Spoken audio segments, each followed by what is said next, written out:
Hello, everyone. Welcome to the first edition of the Fantasy Basketball Podcast. I am your host, Tim Ghiorso, as well as Co-Commissioner with Blake Richardson. I've been wanting to do a podcast for our league for a long time, and eventually I would love to have a more consistent podcast, maybe once or twice a month during the season, maybe even once a week. I'd love to eventually get our league members on and interview them and talk to them about fantasy. And ultimately, I just enjoy podcasting and wanted more practice, so I figured this was a good opportunity as any to get a little practice in, as well as talk some fantasy basketball. For those of you who don't know, I am a basketball writer for hoopball.com. That's hoop-ball.com. It is a fantasy basketball website. It was created by Aaron Brewski. I'm sure some of you have heard of him. A big Kings. I think he might have used to work for the Kings. I'm not 100% sure. Anyway, he's a popular guy. He's my boss. So if you're ever looking for fantasy advice, tips, I would go to www.hoop-ball.com. They have really good advice. They do blurbs on each player. All the injury updates that you get via Bleacher Report or anything else is going to be on there and probably going to be there faster. I personally think it's better than RotoWorld, because as someone who does the blurbs for the site, I'll have to check with RotoWorld too every once in a while to make sure I didn't miss anything. And typically, Hoopball, we actually report more than what RotoWorld does, and I think just as good, if not better. If you ever want to read my blurbs, I do the blurb shifts on Tuesday and Wednesday morning from about 9 a.m. to 1 p.m. in the afternoon. So if you're ever looking for specific blurb writings by myself, then during those times, go check out the blurbs. I usually average right now probably around 20 blurbs each for those 2 days. It's really fun. And if any of you are looking or interested in getting into writing about fantasy basketball, they're always looking for more contributors. So just let me know if you're interested, and I can talk to Mr. Brewski about it. I love it. It's really fun. Eventually, I'd like to be able to write articles for them as well. But right now, I don't quite have the time with two other jobs. Anyway, first off, I just want to start off by kind of giving a history of our league and kind of how it came to be. I know some of you are new. Brent Pierce, I believe, is only in his second year. He took over halfway through the year last year. I know, Brad, this is your first year in the league. Connor's only been in it for a couple years. I think the rest of us have been in it for quite some time. This is actually our 9th annual year of our fantasy basketball league, so just clap it up. 9 years. I'm hoping that 30 years from now we'll still be doing this and still be friends and still be meeting up for draft days, and I look forward to being old men and still playing fantasy basketball, because it's just such a fun thing. Much better than fantasy football too. Don't even get me started. Fantasy football just bugs the crap out of me because it all comes down to one freaking day and one freaking game, and your star player goes down, and that's it. You're done. You're going to lose that week. Whereas basketball, it's a little bit more. You actually have time to recover in week-long matchups and time to make adjustments, and guys tend to be more consistent statistically. So I'm a much bigger fan of fantasy basketball than fantasy football. Although fantasy football is still fun. There's still a place there, but nowhere near as good. Anyway, so in our 9th year, I wanted to go through our list of previous champions. I needed a little help from my co-commissioner, Blake Richardson, to remember everyone who's won. Essentially, the first year we did it, I was commissioner, and I was able to win that league that year. We actually did a rotisserie format the very first year. We had never done fantasy basketball before, and that was typically the way that we saw that it was done, was rotisserie format. And essentially what that means is your stats for the whole year are just added up. And let's say I placed second in points for the season, I would be awarded, I believe, 9 points for that, and then for that winning that or being second in that category, and then 8, so on to the bottom. You would add up your scores across the board for wherever you ranked in each category, and then that would equal your final total, and then you would win if you had the most points, obviously. So that was definitely a trial year, but I was able to kind of figure out a system and get the championship. So I was pretty excited about that. The second year, I believe we switched to a head-to-head format that year, and we also switched commissioners as well. We had our very own Armid. I'm going to botch this. Etmod. I forget. I never remember how to say your last name. He was our commissioner that year. Once again, I was able to pull out a victory and win the championship for the second straight year. Our third year in the league, we switched commissioners once again, and we had Mr. Blake Richardson take over as commish. And once again, yours truly was able to come through and win a fantasy title, giving me the three-peat, the Jordan-esque three-peat, the Kobe Shaq-esque three-peat. I was pretty excited. I did a little photo shoot. I don't know if you've ever seen my Twitter photo, but I redid this photo of me holding the Larry O'Brien trophy like Michael Jordan did with the hat and crying, and I use that as my Twitter photo because it's actually pretty cool. So I had some fun with that one. The fourth year, our commissioner was, let's see here. Commissioner was my brother, which was a mistake. He promised me early on that he was going to be a really good commissioner, that he was going to be really involved, that he was going to do all these sort of fun things during the season and videos. And if you know my brother, he loves making videos, has a YouTube channel, very creative guy. So I thought he would do that. Unfortunately, he didn't, and he. Oh man, that was such a frustrating year. I didn't even make the playoffs that year. I believe I had Kevin Love, who I drafted in the first round back when he was on the Timberwolves, and he went down pretty early. And just pretty much whenever you lose your first round pick, it's pretty much a done year. I feel bad for Hassam this year, having Kawhi Leonard go down the way that he has. Basically, I mean, it's hard. It's really hard to recover if you lose your first round pick. So he was not the greatest commissioner, I'll be honest, but we got through it. And the winner of that season was Mr. Tyler Brandt, coming through, winning that fantasy title. Fifth year in the league, we switched commissioners once again. We had Mr. Tyler Brandt actually work as commissioner, and he did a great job as commissioner. I enjoyed. We had two solid years of. I don't remember there being a lot of drama. There was actually quite a bit of drama. Our first 4 years, we had to work out a lot of kinks, and we had a lot of situations where I don't want to dredge up old stuff, but I'm going to anyway, just for fun. But we had some situations where commissioners made some decisions about adding different players to different teams, and we had to work out some kinks. I'll just put it that way. But anyway, Tyler, 2 solid years as commissioner, and that 5th year, Mr. Troy Sheridan, actually, who is no longer in the league, he drafted Anthony Davis that year, I believe, and Anthony, I think he stayed somewhat healthy for most of the year. He also, that year, was really high on C.J. McCollum. I remember that was his guy, drafted him early, and then obviously he had a breakout season. I'm pretty sure. Anyway, Troy went on to win the title that 5th year. Once again, Tyler was commissioner that year. See, 1, 2, 3, 4, 5. 1, 2, 3, 4. Tyler was commissioner for our 6th year, and that year was won by Mr. Blake Richardson, who won the title that year. I remember facing off against him in the finals, and it was tough. It was, I think, there might have been 2 categories that had maybe a couple of stats, like maybe 4 or 5 rebounds or a couple of assists that really determined the matchup. So it was pretty much as close as you can get, and it was just a great battle with Blake. I can't remember, Blake, who you had that year that made the difference for you. I think you might have had Curry that year. Yeah, I think he had Curry because typically what I try to do at the end of the season is write a blog kind of on how the season went and breakdown of all the trades that happened. And so I remember doing one after that season, and it opened up with me basically watching Steph Curry drain threes on me and win the title for Blake. So that was, let's see, 1, 2, 3, 4, 5. That was the 6th year. 6th year, Blake beat me for the title.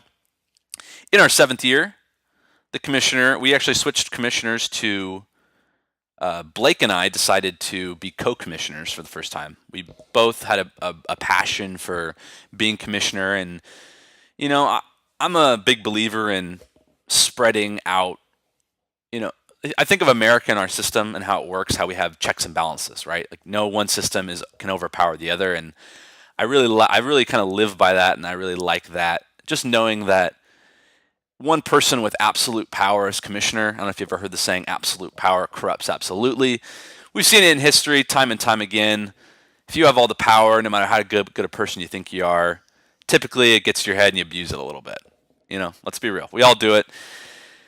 And so me and Blake decided to be co-commissioners and kind of share the load. And I remember we had a couple meetings early on where we'd sit down for a couple hours in the morning and work out, who was going to be in the league and what categories we were going to do and how we were going to do the buy-in and breakdown. And it was just honestly so much fun to work alongside somebody like that and not just have all the responsibility on yourself to do it and all the decision making. And we have a good system where, we check each other and someone has an idea and the other person kind of gives the devil's advocate for that, and we are able to make a pretty good team. So we have actually done that system. This is our third year of me and Blake acting as co-commissioners, and we've enjoyed it so far. Honestly, it's brought us closer as friends, and also just more enjoyment in the league. So Blake, shout out to you.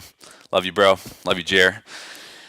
Now in the let's see if I'm counting this right. 1, 2, 3, 4.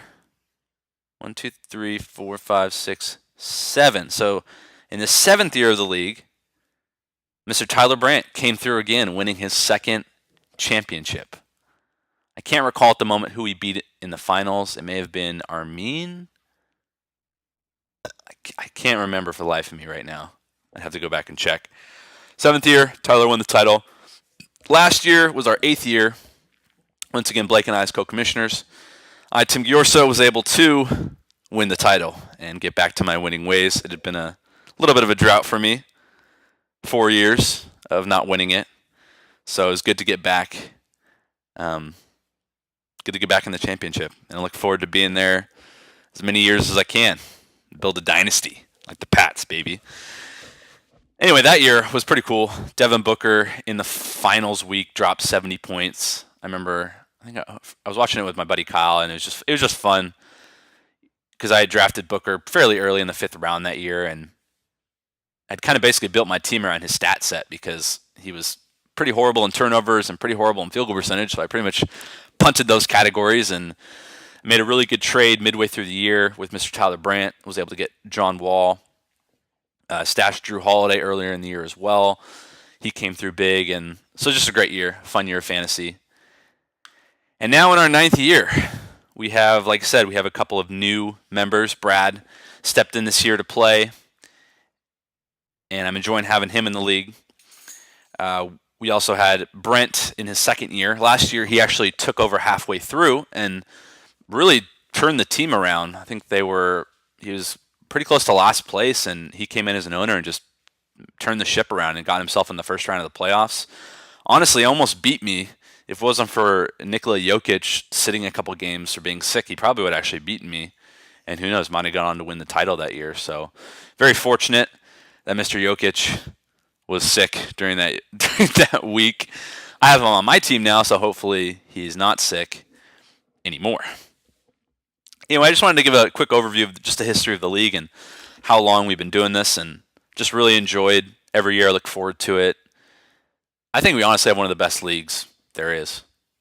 I'm not being bashful about that. I think the system that we have set up as far as commissioners go and our trade committee and the involvement level of everybody, I think we have one of the best leagues, best fantasy leagues in all the land, I guess you could say. All right, now going on from history, I kind of wanted to give a little bit of thoughts on this season so far and a couple of ideas I have that me and Blake have discussed as of that could be changes for next year. One of the big ones I think is a change in our waiver wire system. Right now, you add a player, they are added onto your team. That's simple. But I think that we all are busy. We're all busy people. We all have jobs. We all have things we have to do. And I believe a more fair system would be, I'm blanking on the name right now, but the way it works is at the end of every day, there's a waiver system where everyone puts in bids for players. So what that looks like is, let's say I want to pick up, I don't know, Ricky Rubio off waivers.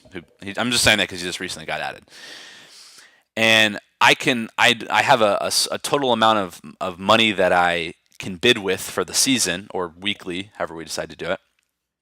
And so I would say, okay, let's see. I really want Rubio, so I'm going to bid 10 bucks on him from my amount of money that I'm allotted for the year or for the week.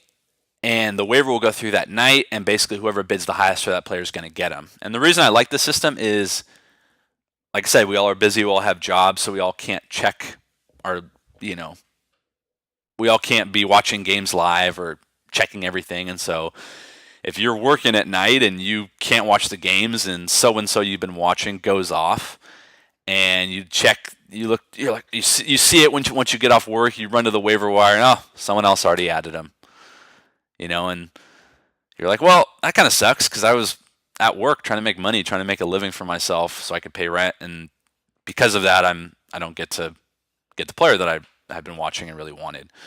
So I think it'd be cool to have the system to where at the end of every day, everyone has a chance at every player, and we don't have to stress about making sure that we are checking the box scores or that we're checking our phone every 10 minutes because we have a player that we're watching and we're afraid someone else is going to grab them, or if someone just happens to be at home chilling and or not at work or wherever, and a update comes through that so and so's hurt or got traded.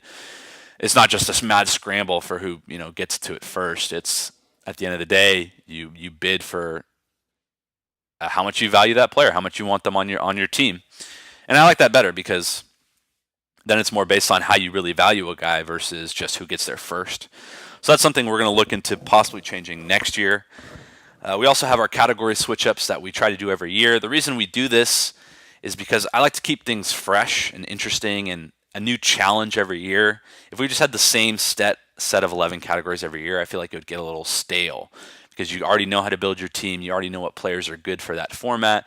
And so you would just continue to draft them and continue to do that. But the changing of the categories really makes it fun because every year there's a new strategy or there's new players that gain value or lose value. And it takes time to kind of research that and find out which guys. Like this year, I see a lot of guys who, if we had assisted turnover, like a Jarrett Jack or a Ricky Rubio or a Milos Teodosic, right? Those guys, if we had that assisted turnover category, those guys would not be on waivers because they'd be too valuable because they'd contribute in both assists and assisted turnover. Whereas now you're seeing guys like that on waivers because, well, they don't get steals. And you want that steals to turnover category. So guys like, I don't know, just guys who get the steals are more valuable, and also guys that get like Thad Young right now. Would he be ownable in a regular format? I honestly don't know because he really doesn't contribute anywhere else. But he gets steals, and he doesn't turn the ball over, and so therefore he gets that boost in steals to turnovers. Now he's a lot more valuable than, say, in a different format. So that's the reason we did the category switch-ups. We like to keep things fresh and keep everyone kind of challenged and on edge, trying to figure out which players are now valuable and not valuable because it changes a lot. I also want to look into eventually not having a trade deadline. I know that might scare some people, but I believe that because we have our trade committee set up with our members and we have a good system there, I think that we can allow trading to happen all year long. Probably not during the playoffs. I would definitely say that wouldn't be good. But I'd say up until the playoffs, I would love to have no trade deadline because the way this year, we already had our deadline pass. And to be honest, I'm a tad bit bored because I don't have anybody I can drop, really. I'm like, it's weird. I'm actually hoping that somebody on my team gets hurt so I can put him in my IR so I can add people because there's so many guys on waivers I'm seeing that I want to add. And I also love doing the daily fantasy thing where I get to pick up starts during the week and try to get a couple extra starts in. And I really enjoy that. So right now I'm having a hard time because I can't drop anybody and I can't make any trades. So I can't try to do any 2-for-1 deals to free up that spot for a waiver guy. And I think that obviously what makes fantasy fun is the ability to make trades. And that's what's fun. That's what we have to text each other. Hey, what do you think about this guy? This guy's on the market. We're working out deals. That's what makes being a pretend GM essentially really fun. So eventually I'd love to possibly next year even experiment with having no trade deadline and just knowing that our committee is going to make good decisions and me and Blake as co-commissioners are going to make good decisions and that we won't have any really awful trades go through where some team that's not in it is sending star players to the, we had a trade like that happen last year where somebody who wasn't even checking their lineup basically all season long traded away Russell Westbrook to one of the playoff teams within, I think, a week or two before the playoffs. And we were like, this doesn't make any sense. This is ridiculous. This person hasn't even checked their lineups. And now they're giving Russell West, that's, so obviously we want to avoid things like that from happening. But that's why we have our committee and that's why we have our system in place to prevent collusion and to prevent, I'd say mainly it's for two things. It's to prevent collusion, which despite our best intentions, we're human and sometimes we do collude, as good as a person as you think you are. And then the other one is what I've seen a lot over my years of being, because I've been commissioner of a lot of fantasy leagues, football and basketball over the years. And I've noticed that a lot of times there'll be what I call a disinterested owner. And that's an owner that's not really checking their lineups, that's not really up to date, that doesn't really care, essentially. And I've seen good teams get some really, really bad trades over the years from these disinterested owners. And I would talk to those disinterested owners after, and I'd say, can you give me a reason why you made the trade? And they'd be like, oh, whatever, I just didn't really care. I'm like, okay, well, that's exactly what we don't want. We do not want, if you do not care, do not make trades, okay? Because that's exactly what, that's dumb. That's just dumb. I get you don't care, but at least care about the rest of the league and the integrity of the league. Just because you don't care doesn't mean that other people do. And I've seen that so many times over the years, so many times. So those are the main two things. The reason why I like to have a committee in place no matter what is for those two things. And obviously there are trades too that are just really bad. That even two owners that really like it, it's just bad.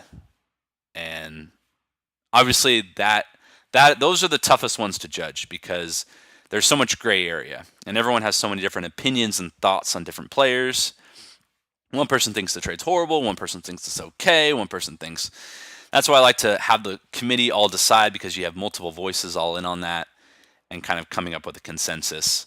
And I trust the league members are also not having a bias just because so-and-so is getting better in the trade who they might be facing, that they're taking that out of the equation and they're just analyzing the trade as players for players. Does that make sense? Is there any collusion? Is there any disinterest from an owner? And so I trust, and that's why we haven't done it a ton yet, but I'd like to eventually get into a system where every year we're actually having a league vote for those 3 trade committee members. So if you're someone who wants more say in trades, then you have a chance to be in the trade committee. You have the chance to have your voice heard and on those trades. And obviously you have to make a case to the league that you are someone who's going to be unbiased, who is knowledgeable about fantasy basketball, is going to make good decisions. So they trust you, so they vote for you to be in the committee. So that's something you have to earn. You aren't just given that. Anyway, on top of that, on eventually having no trade deadline, I would also eventually love to have a higher reward for the consolation bracket, especially this year, because this year we've extended out our playoffs. We're having 2-week matchups for both the semifinal and final round. We want to give that a try.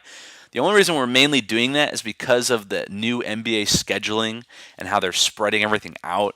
We're seeing weeks where, like for example, this week, I'm playing a total of 28 games. My competitor is playing, I believe, 7 or 8 more total games. So we'd like to have a 2-week matchup to kind of utilize so we can have both teams have a little, like it's just one team's not screwed because their star player is only playing 2 games that week and the rest of their team's only playing 3 and the other team has multiple games of 4 players playing and it's just, so that's why we're doing the 2-week. We're trying that out this year to see how that goes. But that means that there's 5 weeks where if you don't make the playoffs, there's not a ton to play for. Now, we do have something to play for as far as if you do win the consolation bracket, you do get an extra chance in the draft lottery, and that will give you a better chance of getting that first round pick, which is pretty crucial. This past year, Miguel won the consolation bracket last year, and this year I think he ended up getting the 4th pick with those double chances. So turn that into Karl Anthony Towns. So there is incentive in that consolation round. So continue to, even if you're out of the playoffs, continue to fight to get that extra lottery chance. In the future, I'd also look into kind of extending that out, maybe also $15, $20 for that consolation as well.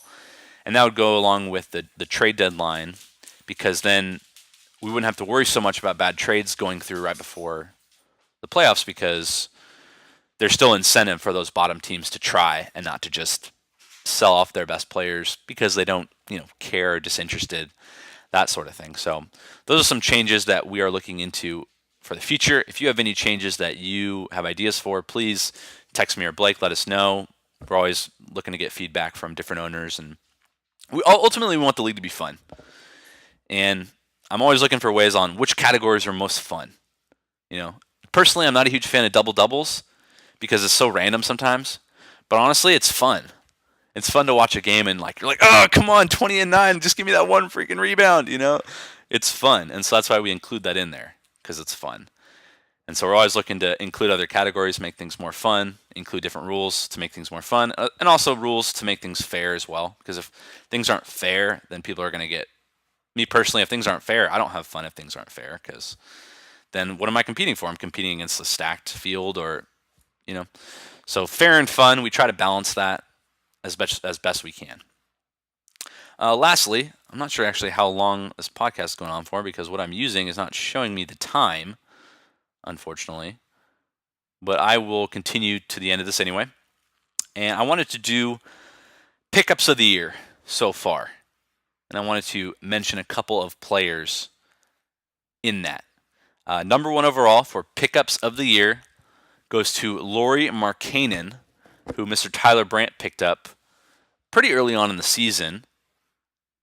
I think I can't remember when that fight between Mirotic and Bobby Portis happened. It might have been right before the season, which made Markkanen a pretty popular ad then, because there was a opening in that starting power forward spot.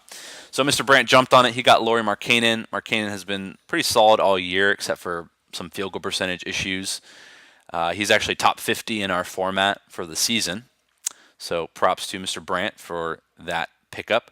Number 2 might actually surprise you, but the second pickup of the year goes to Justin Holiday, the Bulls shooting guard, who I believe got picked up by, I actually can't remember at the current moment. He's actually top 55 in our format this year. Has some efficiency issues with the field goal percentage once again, and I don't know if with Chris Dunn healthy and Zach LaVine back, might see some minutes reduction potentially, but he still can fill that small forward role. So overall, that I believe he was picked up at the very beginning of the year, and he's been solid throughout. So props to whoever picked him up. I can't recall it at the moment. The number 3 for pickup of the year goes to Mr. Miguel for picking up Donovan Mitchell, his Utah Jazz boy. There's no better person to get Donovan Mitchell than Miguel, who loves the Jazz. So props to you. He's top 60 again in our format. Again, some inefficiency issues there with the field goal percentage, the turnovers, but obviously rookie of the year candidate who he was able to add off waivers. So props to Miguel for that ad.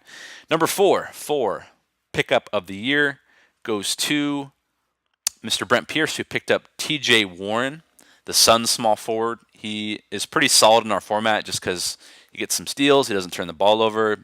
Very efficient with field goal percentage. And once again, a top 60 player for the season. And I was pissed because I was deciding between him and Michael Kidd-Gilchrist. And I couldn't decide who to pick up. And I decided to give it another day. And that's when Brent snagged Warren. Later on, I ended up picking up Kidd-Gilchrist, who I ended up dropping later because he just doesn't get the minutes. So pretty bummed I missed out on TJ Warren, but props to Brent for the addition. And lastly, number 5 for pickup of the season goes to Mr. Roneal for picking up Spencer Dinwiddie, who is a top 80 option in our format this year. Obviously, got a little bit of lucky there because of D'Angelo Russell going down, but overall, he's been solid, and even with Russell back, he's probably still going to keep his role. So that is props to those 5 owners for making those pickups. A couple of notable mentions: Jamal Murray from the Nuggets getting picked up. He's been top 80. Brad, I think, snagged him. That was a great ad. I personally give myself a little prop for picking up Mr. Al-Farouq Aminu from the Blazers, who for the season doesn't have a great of a ranking, but per game is in the top 100 because he obviously was injured at the beginning of that season. So props to myself for that one. Also, Jaylen Brown. I remember Scott picking up Jaylen Brown. I almost thought he must have saw into the future because he picked up Jaylen Brown, I think, the day before Gordon Hayward went down. So I don't know, Scott, if you got some premonition on that, or maybe you had a vision or a dream or something that Gordon Hayward was going to, just break his entire leg, but you did a good job snagging Jaylen Brown right before that happened. So props to you. Also, another honorable mention, Nikola Mirotic, who our own Blake Richardson took a chance on, has been killing it, even with broken face. So those are your top pickups of the year so far, and I'm sure there'll be many more to come as the season goes along. That's pretty much all I have for you today. Just wanted to, again, give you the history of the league, give you some thoughts on what we're going to do for the next year and some changes that we might make. And again, your top pickups. So good luck to everyone this year. Hopefully I'll do another podcast here soon. Would love to have one of you guys on with me. We could have a little back and forth on some fantasy players and make some cases and arguments for who's better, whatnot, things like that. Anyway, look forward to talking to you guys again soon. I'm signing off.